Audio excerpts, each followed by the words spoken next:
Okay. Morning, everybody. Morning. So nice to see you in person. Punctual lunch, aren't they? Share my screen. Paul's going to kick us off. Yeah, that'd be fun. Yeah, did you guys get your donut? Did everybody sign in?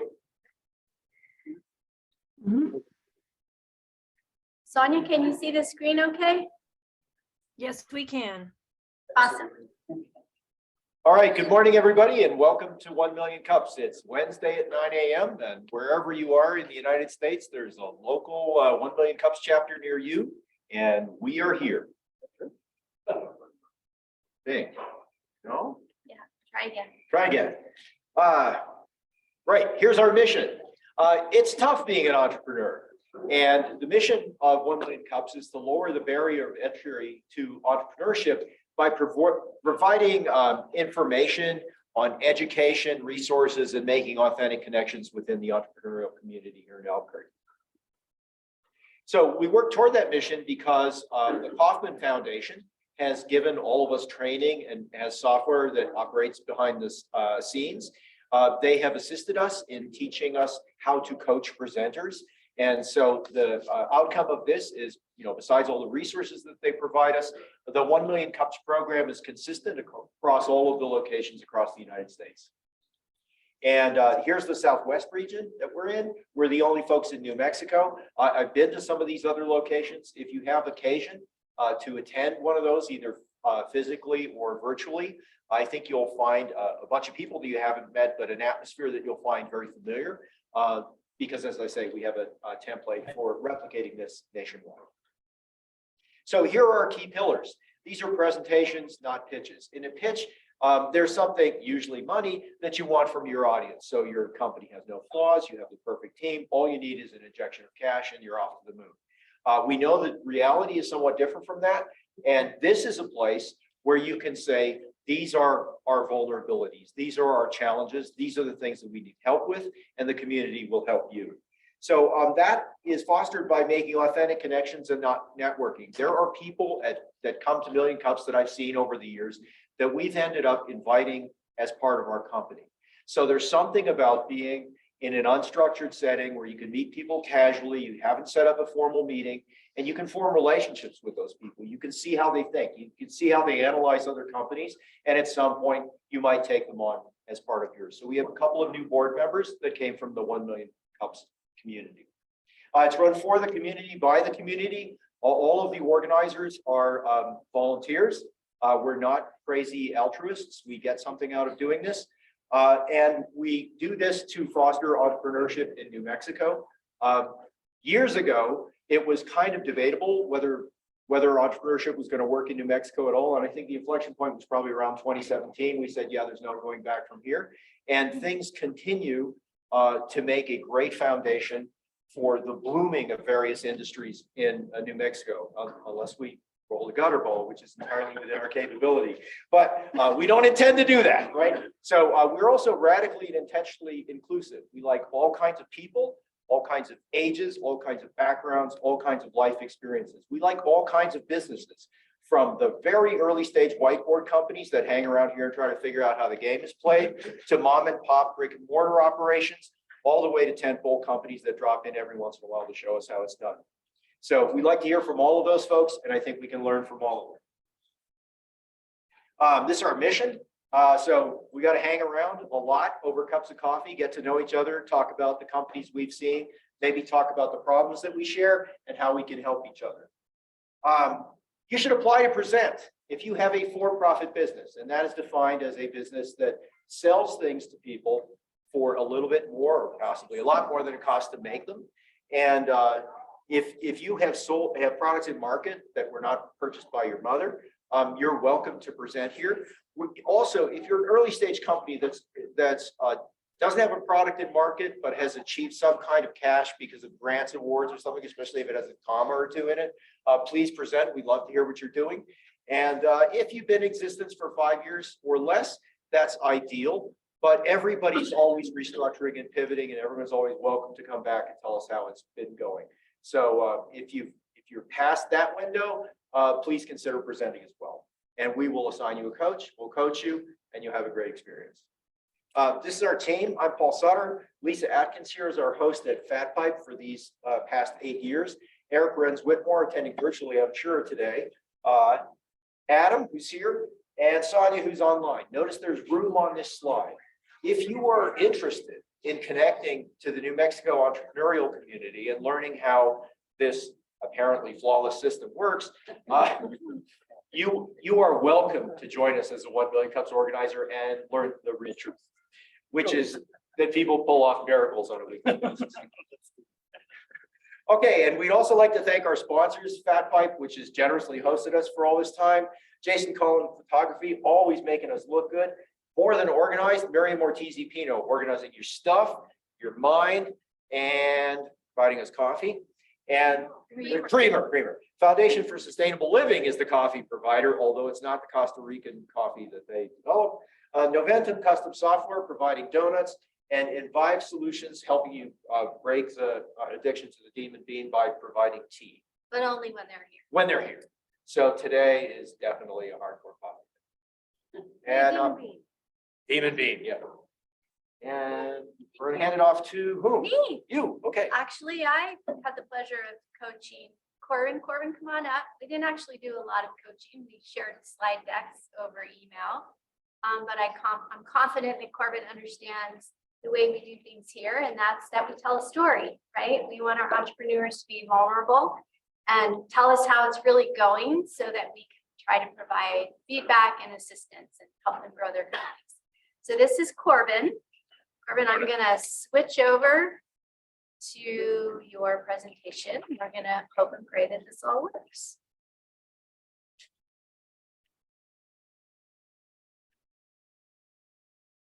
Great.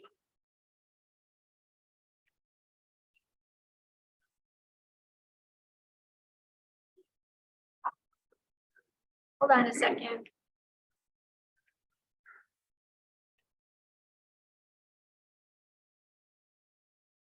Thought I had it up loaded, but I guess I didn't.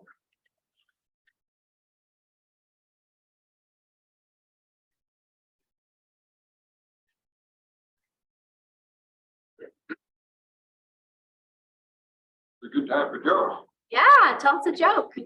What's red bad for your teeth? But, Brick. A brick. oh, that's not good. This is an accurate joke, yes. You just said a joke. You did that good. This is correct. Nonsense. All right. Good for you. Yes. Your clicker Yes. works. Use it at the dentist on Friday. That's kind of like the frog in the thunder. Yeah, the Yeah. dentist will probably take with. It's like it's working. All right. Morning, guys. Hello. My name is Corbin. My company is Simple Quantum. I'll let you in on a little secret. I came up with that name using an online random word generator. I'm not kidding. It basically checked for words that were still available as domains. You know, being the IT guy, I was like, oh, that sounds vaguely technical. Sure, let's go for that. It is a technical company, however, it has nothing to do with quantum computing, so a bit confused there. I'm gonna change the display settings because I think people are seeing your notes online. Okay.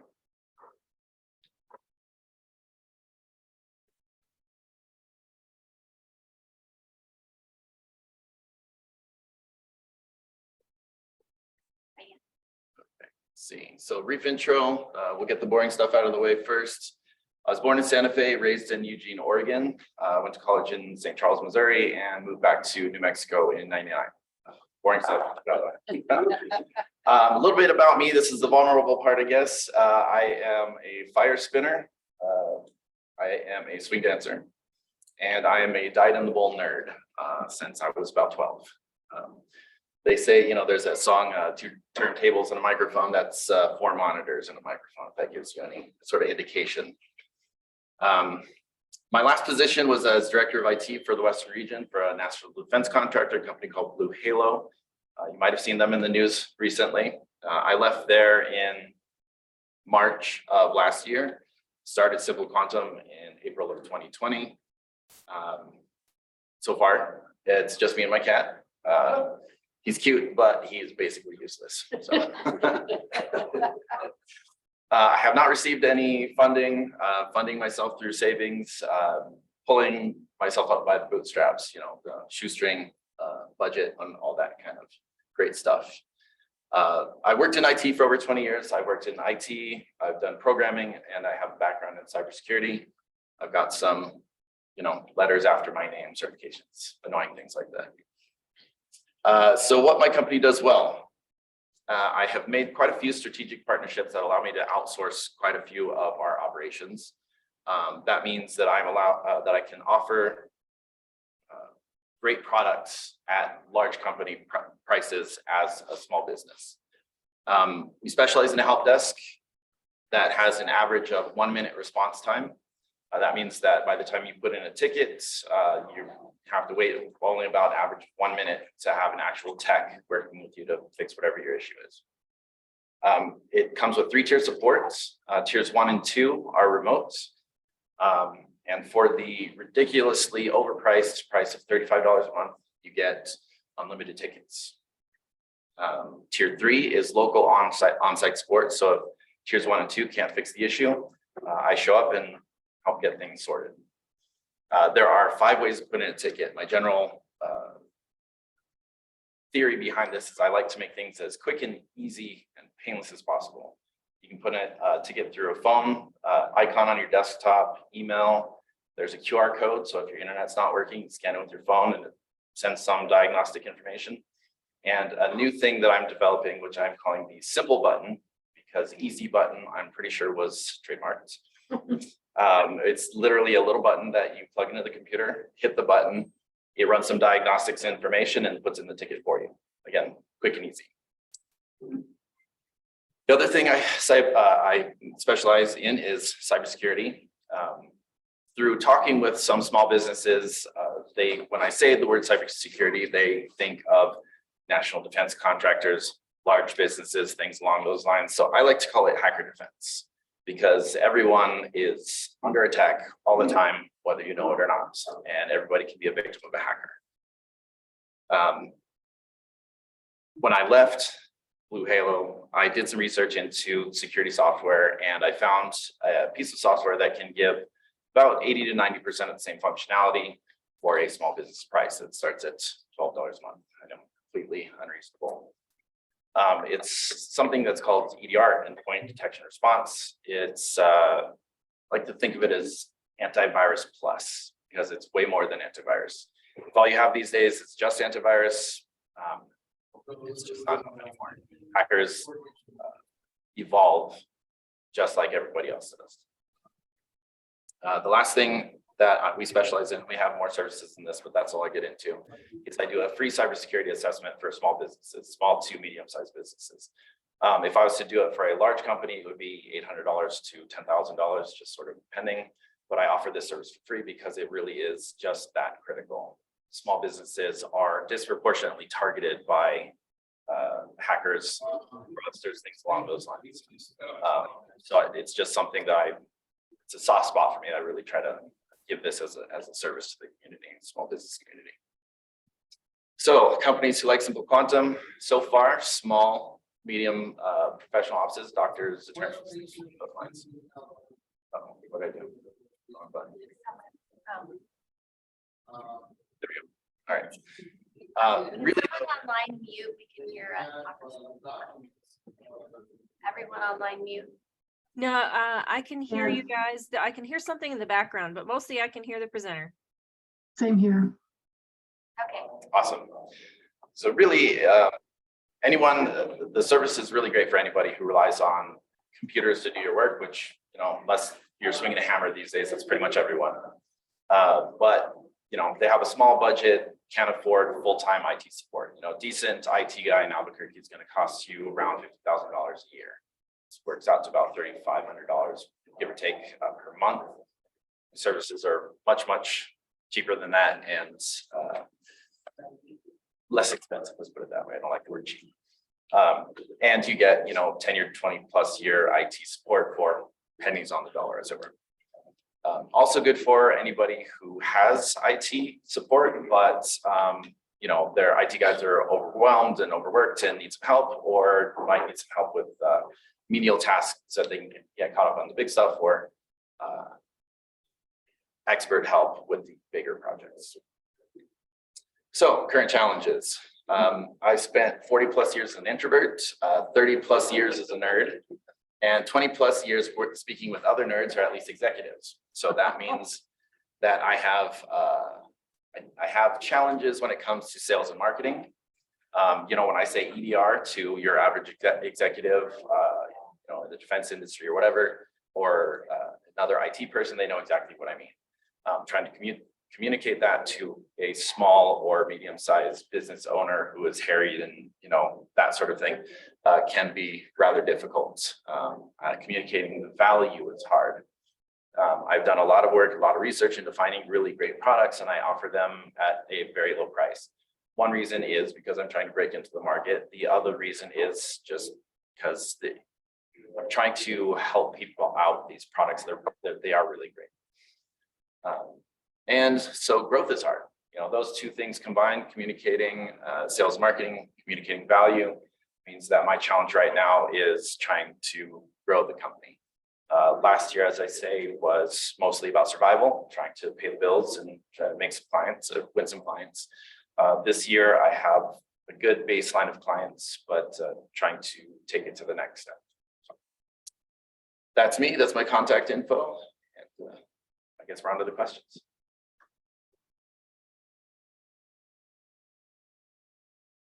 For those of you in person, form a line, come up here so we can get you on camera so the remote audience can hear you. I'm gonna stop sharing so we can keep an eye on the audience.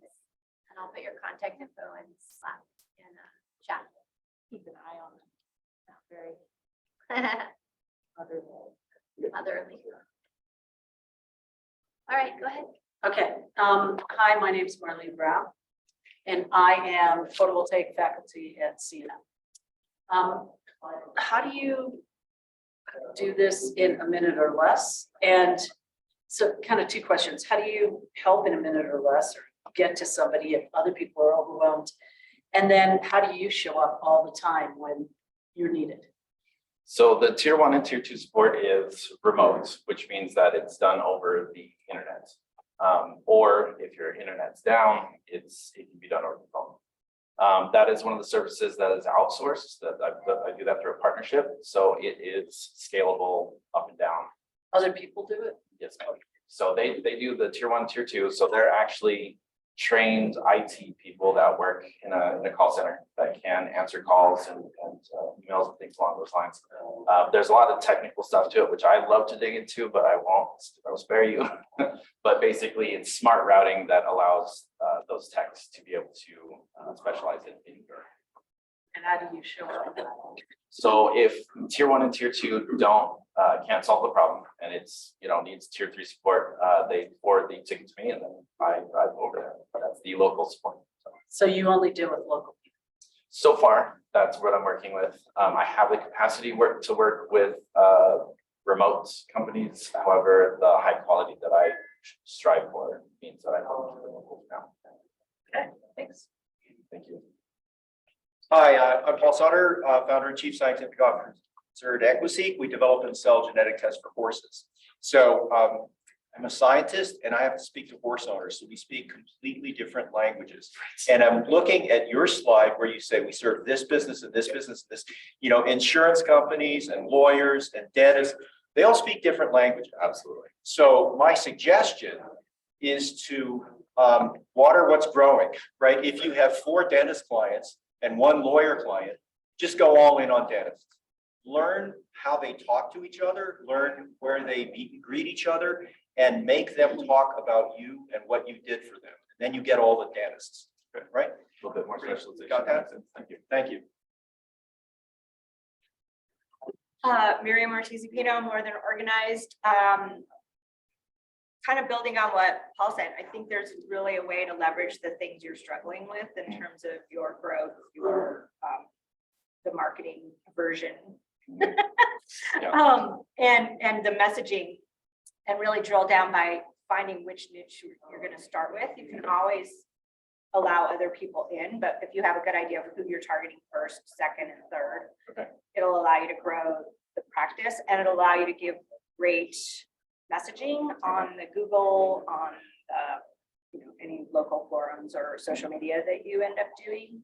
And I would keep it simple as you grow. Also, you probably should raise your prices a little bit now that you've been in business Okay. Okay. ish. Thank you. I'm JJ Johnson, Johnson Brothers Automotive. My question actually kind of tags on to Miriam there. How did you come up with the pricing on your business? You joked about it being, insanely expensive. Right. How did you come up with that pricing? So, I use the very scientific method of thinking what I could do to survive. Okay. I'm not going to do it at cost because that's not survivable.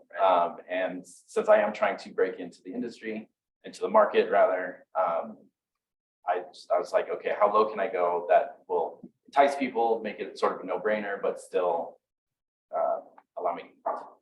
Yeah, so I would say that raising your prices a little bit might actually help you build that value Yeah. point, where the low price tends to communicate Cheapness. cheapness. Fair enough. So Okay. Thank you. Good morning. Good to see Morning. you again. Barbara Dawson with Purple Mulch.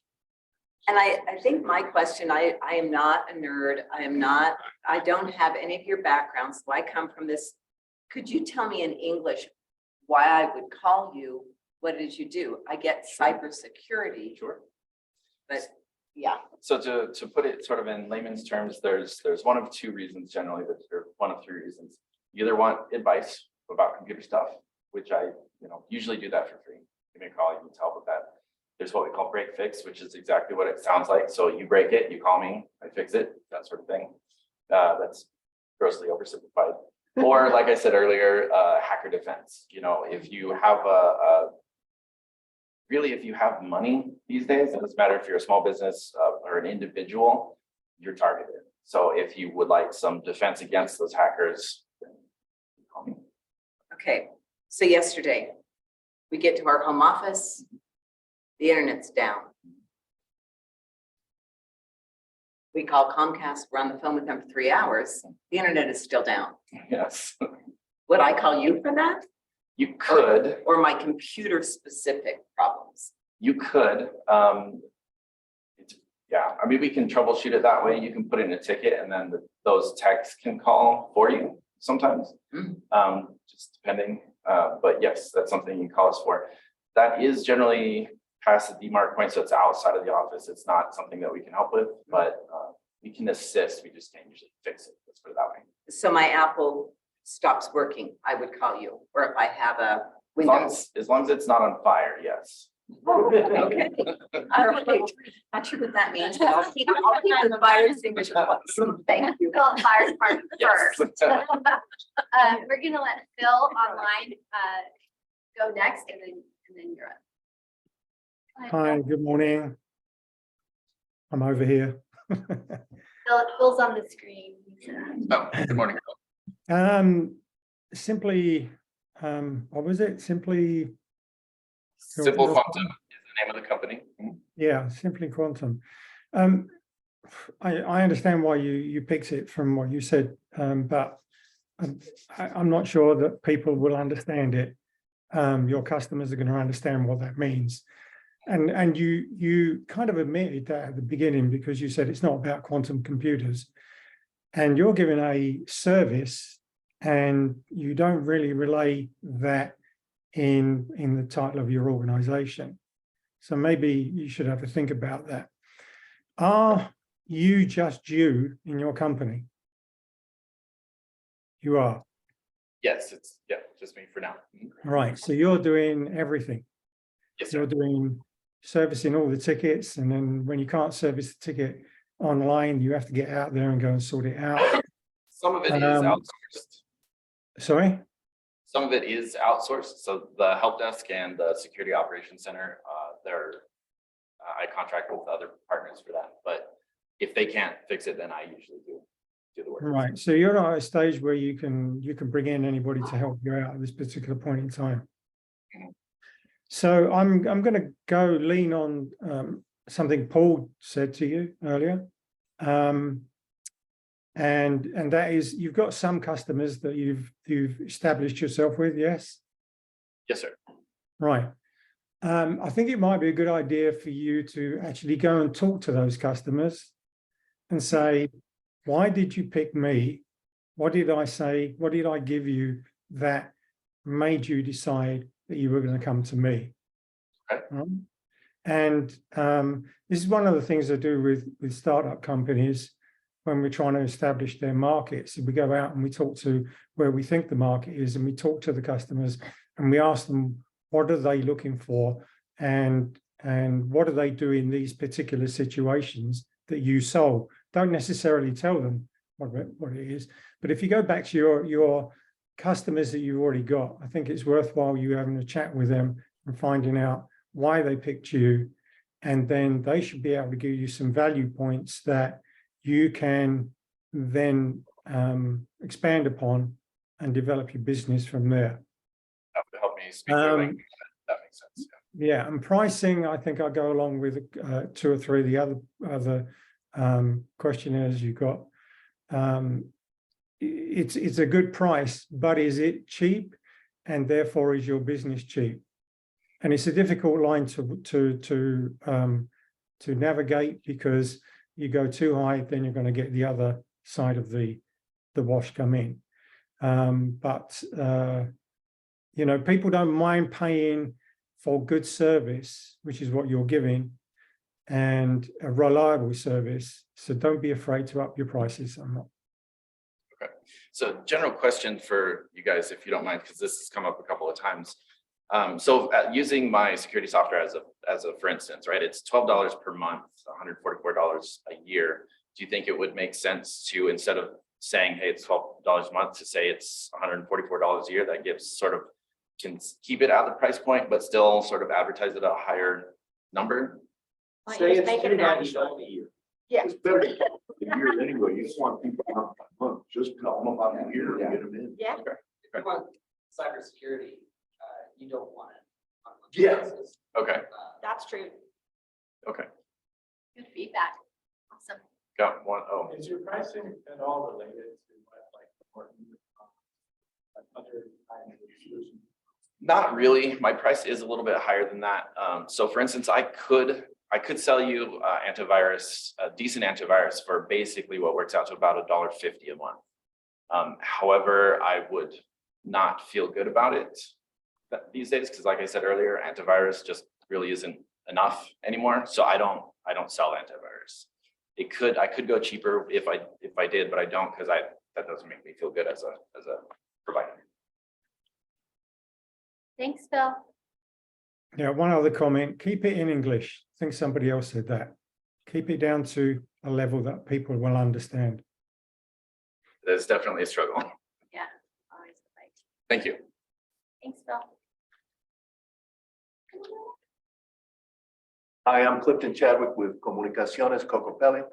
And with regard to all this conversation around pricing and, you know, how did you determine your price was based on what you needed to live in, you know, working backwards from some rational determinant of value. First of all, it crosses my mind that whoever you're outsourcing is charging you a price per hour. And I don't know, is anybody here in retail? Do they still use the term keystoning? So keystoning is your raw cost, and a keystone means you doubled it, and a double keystone means you tripled it, and so forth. So you might look at whatever your cost for that outsource is and double or triple keystone it. I don't know where you're at right now with the $35, but then add another couple of keystones and say, here's what the value is. Right. So this service is worth $100 an hour or $70 an hour, but for a limited time. And for my first few customers, I'm doing an introductory rate And so all of that helps appease people's concerns about the value of the product, makes them even more eager to jump in now while the low price is still available. Right. And most importantly, provides you a migration path for raising those rates as you go forward. That's really great advice. I appreciate that. And, you know, again, yeah, you might have to make yourself a little glossary of how to say things in English, right? I mean, literally, you might say, these are the things I always come up with. And here's the way, here's the metaphor that Right. somebody can get. Okay. Thank you.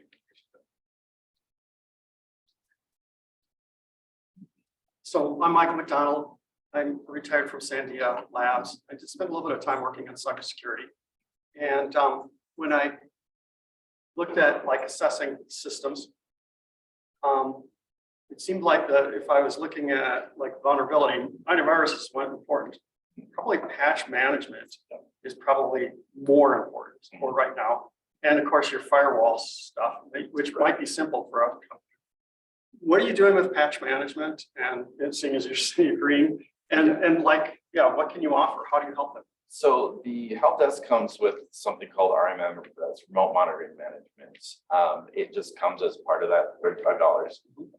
But the management part of that RMM does scan for vulnerabilities and handles patch management automatically, basically. Okay. And it's more than just the operating system. It's also installed software. That's what yes, that's right. Getting the right, like, just as an aside, right? When a vulnerability is found to software, it gets published. The reason that software is so good to go after as a hacker is that nobody upgrades. And so their hack becomes valuable for decades sometimes. And that's where that's how you get, that's your entree. That's how you hack in. I would, knowing that people have a hard time with updating software, I would emphasize those things. Okay, yeah, that makes sense. Thank you. No more. I just have one more thing to add. If you are very good at marketing and you're a self-proclaimed introvert and you're already outsourcing some of what you're doing because you see the value in that, outsource your marketing. There's plenty of folks in this community that do that and can help you. And so instead of struggling with that, which is like one of the things you need is to get the word out and people to know about you. Right. I suggest using your community. Okay, appreciate that. Bill wants you to check your competition and know where they're pricing. And then Alan, you have a comment? Yes, good morning. Alan Ramos. I'm retired from a number of professions and I've worked in a lot of different industries. And so you kind of get a fairly strong sense of business. In every industry I ever worked in, there were low-cost alternatives. And I decided early on, I never wanted to be the low-cost alternative because you had to work a hell of a lot harder for a lot less money. And ultimately, it's perceived value. So if you don't think it's worth a lot, well, no one else is going to do that. And I have an example that comes from retail. And this was in the late 70s. I was running a candle shop and there was a store above me selling glass items. And he had these glass eggs that he was selling for $10 or $15 a piece. And I remember seeing them at Cost Plus, and they were in a barrel and they were all dirty and they were 99 cents each. And he went and bought those for 99 cents and polished them up and made them really look nice and sold them for $10 or $12 because they had perceived value. And you know, I'm troubled by where you started your pricing rationale from, because you really, I strongly and passionately believe it. What is the value that you're providing to your customers? And that's the starting point for pricing. So all of the advice that you've gotten collectively, I think that's your checklist of things to do. I really like the idea of going back, talking to your current customers and finding out why. If the reason that they all gave is, well, we love your price, well, then you've got a problem because you're never going to be able to move from that. But I think that once they start working with you, so the follow-on question is, from why did you start with me, is why do you like my service? What do you think is the most valuable part of my service? And that's your selling point, is the value that you provide to your customers. Okay. Okay. Thanks, Thank Alan. you. All right. Any last comment? Come on up. This will be our last question.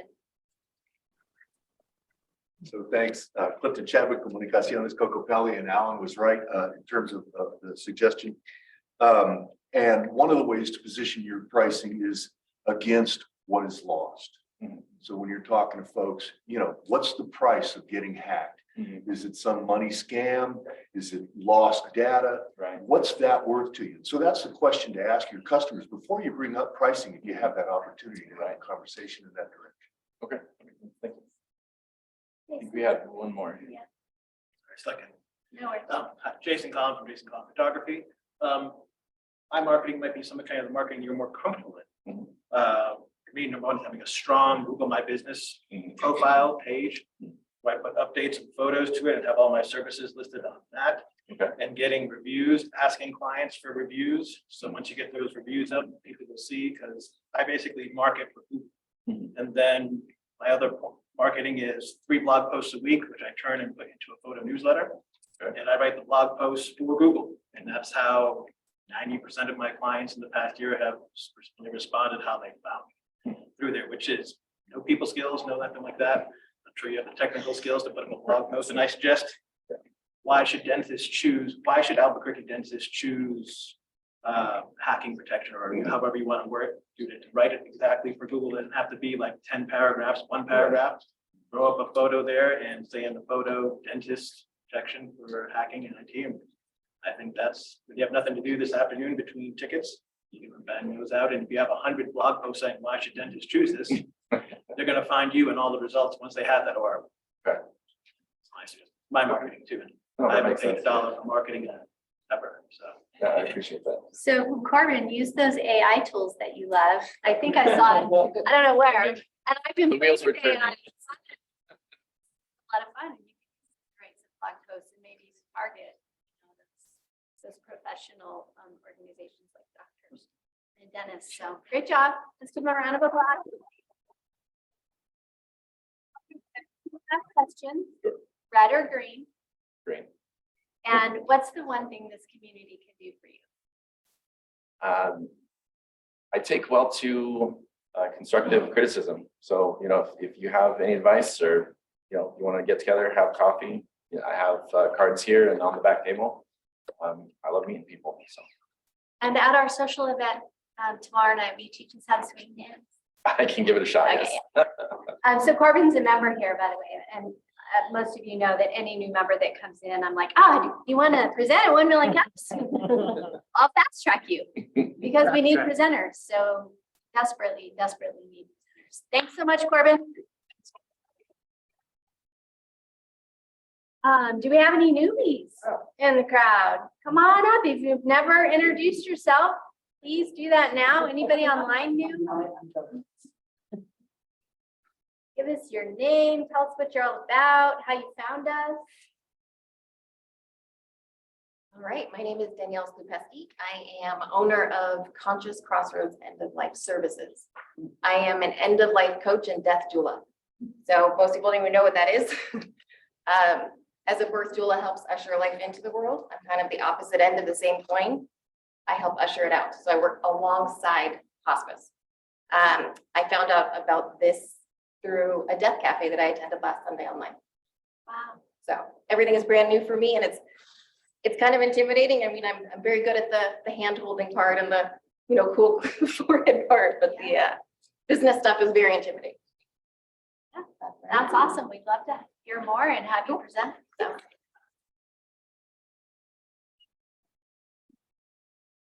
Watch yourself on the cord. Thanks. Right, so that's wonderful. We'll have to talk because I imagine this woman, the death doula, knows my friend Gail Rubin. And probably went to the Death Cafe with Gail Rubin. Yeah. Yes, she's a good friend of mine. So my name is Marty McNabb, and I have two companies. My first one is Memories Out of the Box. I'm a personal historian and legacy artist who creates one-of-a-kind visual narratives from my clients' archives, everything they've saved and inherited in their lives. I had trouble marketing because it's a relatively unusual business. So 25 years ago, when I started it. So 10 years ago, I started story sharing gatherings like elementary school show and tell, where I invite people to bring a photo or an object and share its story as a way to build connection, community, and legacy. I live part-time here in the South Valley with my wife and mother-in-law. I live part-time in a little camper van that's parked up the road here, and I live part-time in Vermont, close to my mother. But I'm really glad to have stumbled upon this, mainly because of seniors who I have to speak with them. And I met Stuart last week, and I am a brand new member of this community, and I'm grateful. Thank you. Thanks, Marty. And we'll let some people share some events. Looks like there's a few. And the party I talked about tomorrow night is not open to the public. It's member only. Sorry. Hi. So I'm Samantha Hoffman, and I work at Studio 519 down the street, downtown. And I'm an intern at the moment. So I'm wondering, my boss told me to come down, check it out. Thinking of setting up 2 cameras, if that's all right. And then also putting this up on live TV and kind of giving exposure. So, thank you. Yeah, you're welcome. Anybody else? Awesome. Anybody online new who needs to introduce themselves? All right, so it looks like we have some events. I'll make the chat window bigger so you guys here can see it. Let's see, Jeff, I think you had one. You want to unmute and tell us about it? Yeah, Jeff. Sure. So we've got the Activate NM Entrepreneur Social Hour is tonight at Sidetrack Brewing from 5 to 7. It's very casual and it's open to everybody. So anybody can come on down and just hang out with us. And then on Friday, the 20th, are the New Mexico Startup Office Hours. If anybody needs advice on sales, marketing, strategy, finance, pitch practice, whatever, come on in and grab a breakout room with any of our experts. And then on January 26th is the next New Mexico Angels Winter Quarterly event. So that's what we got for January. Thank you. Let's see, Jessica Fletchner, you're speaking tomorrow at the Rainforest. Do you want to tell us what that's about? That was actually yesterday. Oh, darn. Okay. Yes. Sorry. But I had the great opportunity to share my experience of how to start a biotechnology company, what needs to be put in place, and then a case study of my former company here in Massachusetts. Great. I know Fat Pipe. Oh, Sue, why don't you talk about your NM Bio Lunch Learn, and then I'll share the workshop we were having. Oh, thank you. And actually I made an error. Typo. It's the 16th. By the way, Jessica, I sat in on your presentation yesterday. I thought it was really done well. So NM Bio has a monthly lunch and learn. And in February, it's going to be at Rainforest also on February 16th. And I don't think we've announced who's the speaker for that yet. Oh, I'm sorry. Yeah, Lana will be speaking and presenting. They're going to be talking about their different programs. So hopefully others can make it. Thank you. Thanks, Sue. So actually, some of you may remember Ingela Onstead. She presented here not too long ago, and she's doing a really cool workshop for us at the Bioscience Center called Confident Pitching, How to Manage Mind and Body. So, we all get pitching advice on how to create our deck and what to include and what to talk about, but nobody ever tells us how to hold ourselves and you know, what's our demeanor, what's our voice like. So she's going to help us with that.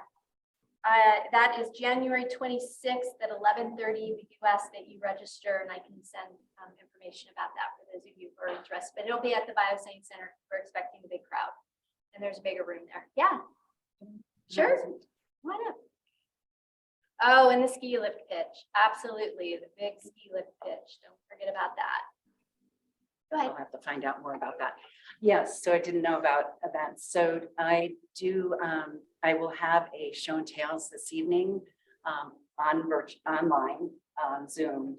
And it is with a friend who's a author and friend grief expert. And we're inviting people to bring photos or objects of friends who they've lost during the pandemic. So it's what they left behind, these objects that hold stories about our friendship and our love for them. So that's from 5 to 6:30.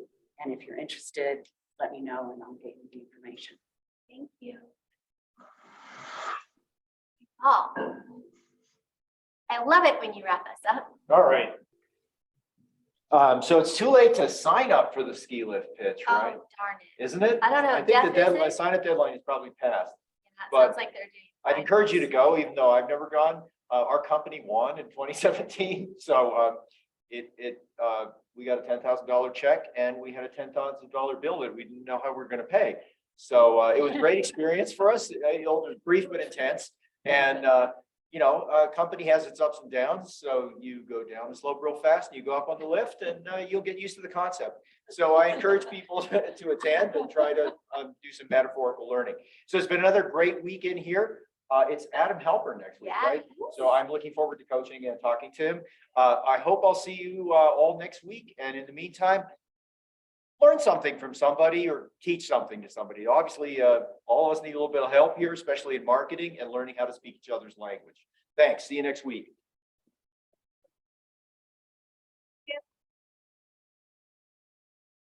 Right, turn off the recording and they're welcome to me. Bye. Yeah. Bye.